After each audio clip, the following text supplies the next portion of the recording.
നമസ്കാരം. ഇത് ഒരമ്മ സ്വന്തം മകന് ജോലി ലഭിക്കാൻ വേണ്ടി അസലായിട്ട് കിടന്നു കൊടുത്ത് നല്ലൊരു ജോലി കരസ്ഥമാക്കി. പിന്നെ അത് നിലനിർത്താനും പ്രമോഷനും വേണ്ടി മരുമകളെ കൂട്ടി കൊടുക്കുകയും ചെയ്തു. ഒരു കുഴപ്പമുണ്ടായില്ല. അവരൊക്കെ അന്തസ്സായിട്ട് ജീവിക്കണം. അപ്പം തുടങ്ങാം. ഇതെന്നെ എൻ്റെ ഒപ്പം പഠിച്ച കൂട്ടുകാരൻ്റെ അമ്മയാണ് കഥാനായിക. സുന്ദരിയാണ്. കല്യാണം കഴിച്ച് ഒരു കുട്ടിയുണ്ടായി. അപ്പോൾ ഇയാൾ ഇവരുടെ വീട്ടിലാണ് താമസിച്ചിരുന്നത്. എവിടുന്നോ വന്ന് കെട്ടി ഇവരുടെ വീട്ടിൽ ദത്ത് പോലെ താമസിച്ച.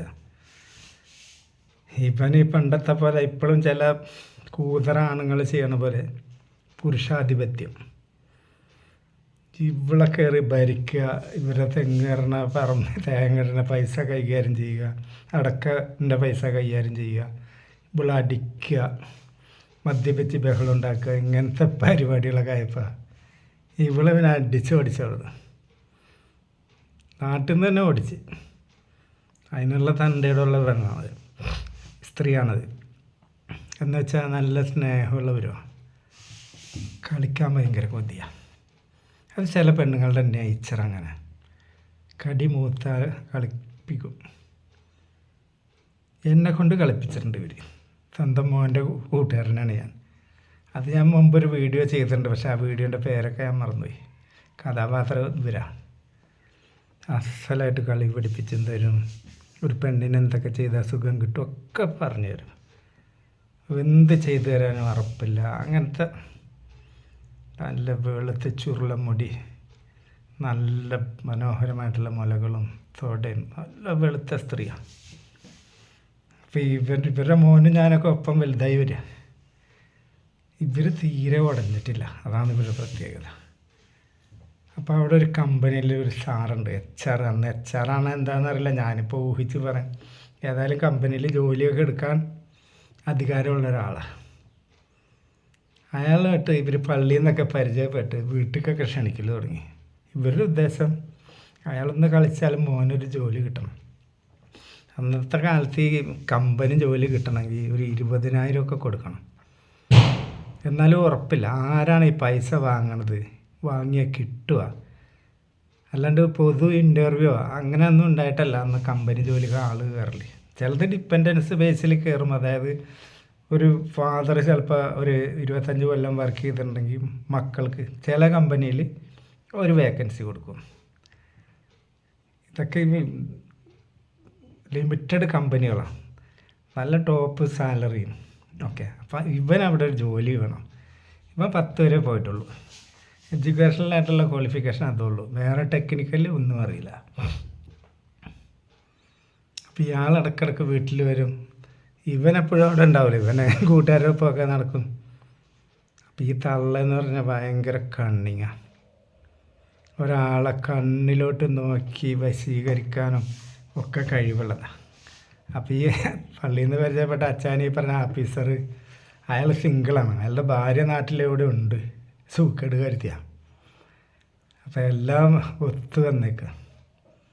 അപ്പോൾ അയാൾ ഇടയ്ക്കിടയ്ക്ക് അവിടെ വരും, കളിക്കും, പോകും. അതിൻ്റെ ഇടയ്ക്ക് ഞങ്ങളുടെ നാട്ടിലൊരു സദാചാരക്കാരനെ ഇറങ്ങി. സത്യം പറഞ്ഞാൽ അന്ന് ജിമ്മെന്നൊക്കെ പറഞ്ഞാൽ ഞാനൊന്നും അതിനു മുമ്പ് കണ്ടിട്ടില്ല.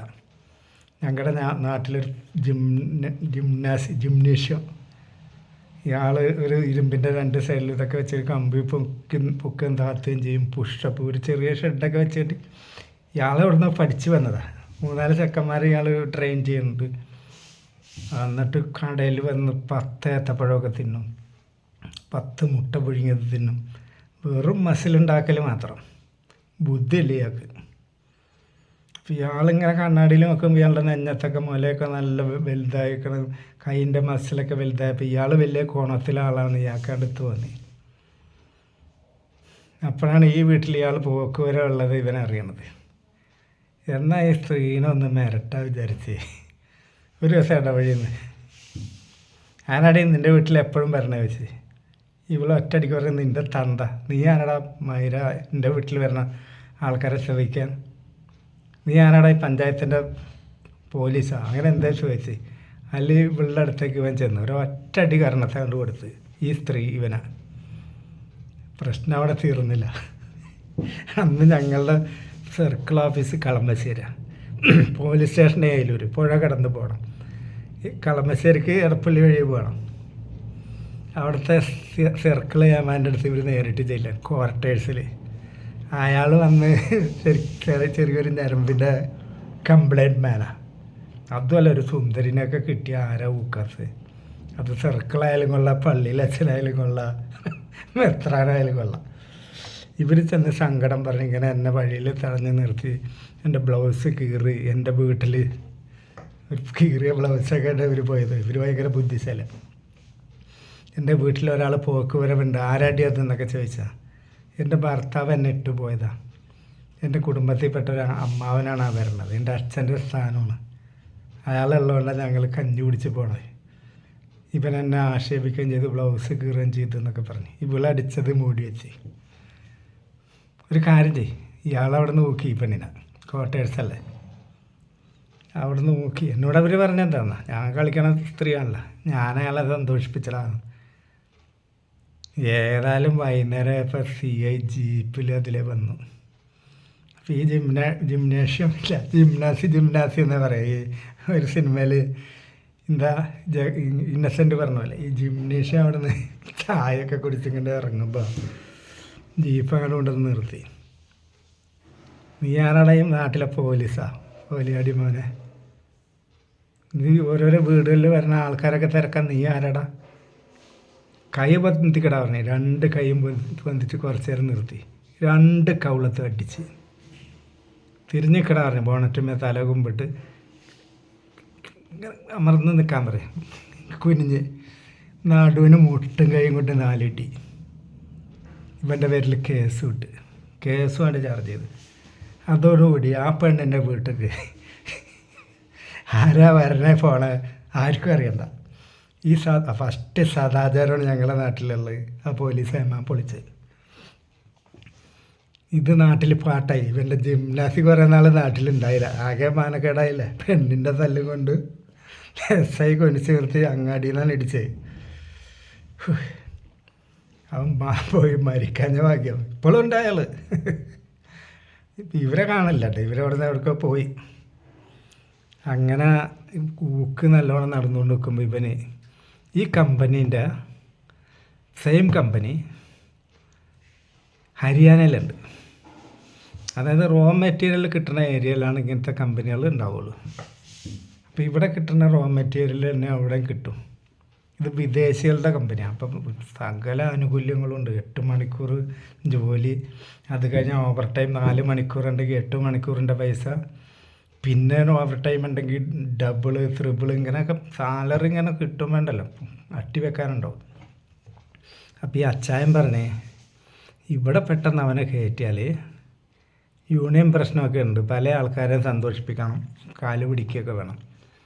ഒരു കാര്യം ചെയ്യാം, ഹരിയാനയിൽ ഞാൻ അവന് പോസ്റ്റിംഗ് കൊടുക്കാം. അവനവിടുന്ന് കുറച്ച് എക്സ്പീരിയൻസ് ആകട്ടെ, എന്നാൽ ഇങ്ങോട്ട് ഇവന് നല്ല നിലയിൽ ട്രാൻസ്ഫർ ചെയ്യാൻ മേടിച്ചു തരാം. അപ്പം തള്ളൊക്കെ ഒരു പ്രശ്നമല്ല, ഇവൻ പോയാൽ ജോലി കിട്ടിയാൽ മതി. പിന്നെ കണ്ണൊന്ന് തെളിയും, ഭാഷ പഠിക്കും. ഈ സ്വന്തം നാട്ടിൽ കിടന്നാകുമ്പോൾ ജീവിതം പഠിക്കില്ല. നാട് വിട്ടു പോകണം നല്ലതാണെന്ന് തള്ളക്കും തോന്നി. ഇവരങ്ങനെ പോയി. അങ്ങനെ 1 കൊല്ലമൊക്കെ കഴിഞ്ഞ് ഇവൻ്റെ കല്യാണം കഴിഞ്ഞ് മരുമകൾ വന്ന് ഇവൻ ലീവിന് വരും പോവും. അപ്പോൾ ഇടയ്ക്ക് അച്ചായൻ വരും.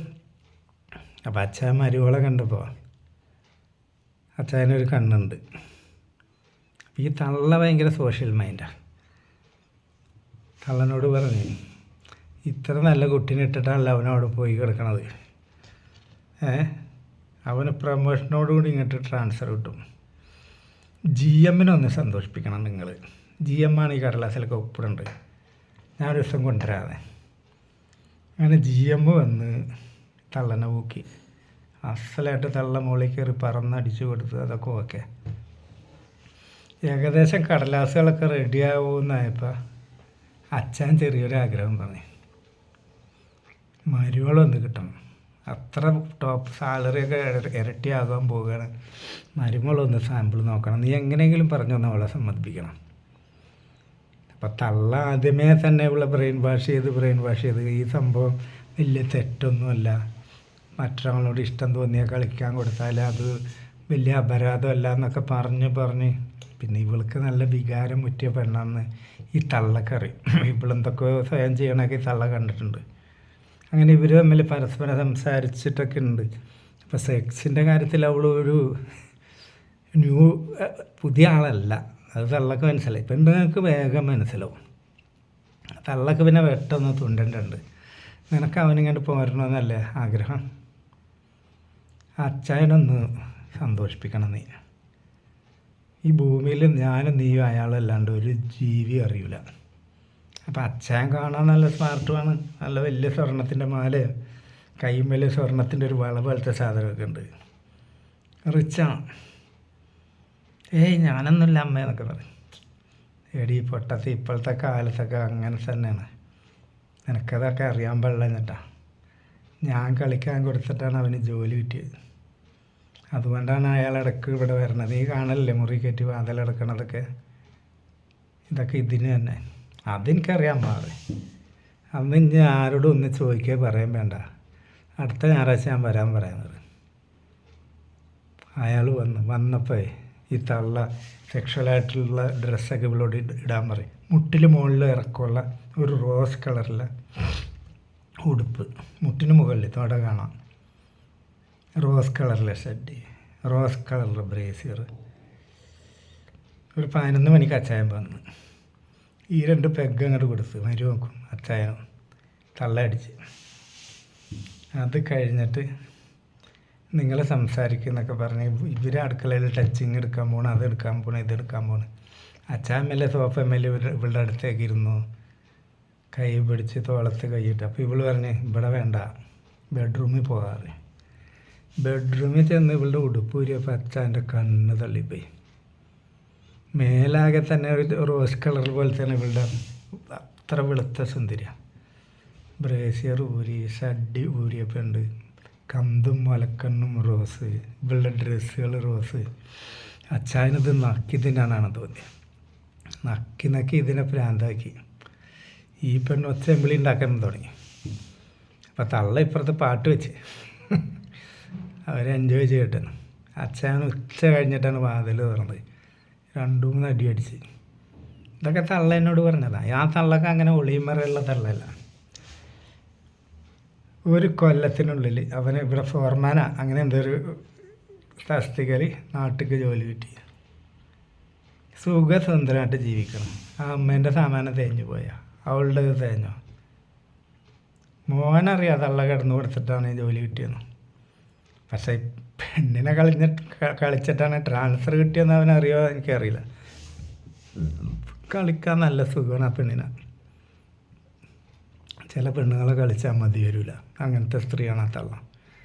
പിന്നെ അയാൾ ജോലി കൊടുക്കാണ്ട് നിൽക്കുക. ഉലകേ മായം.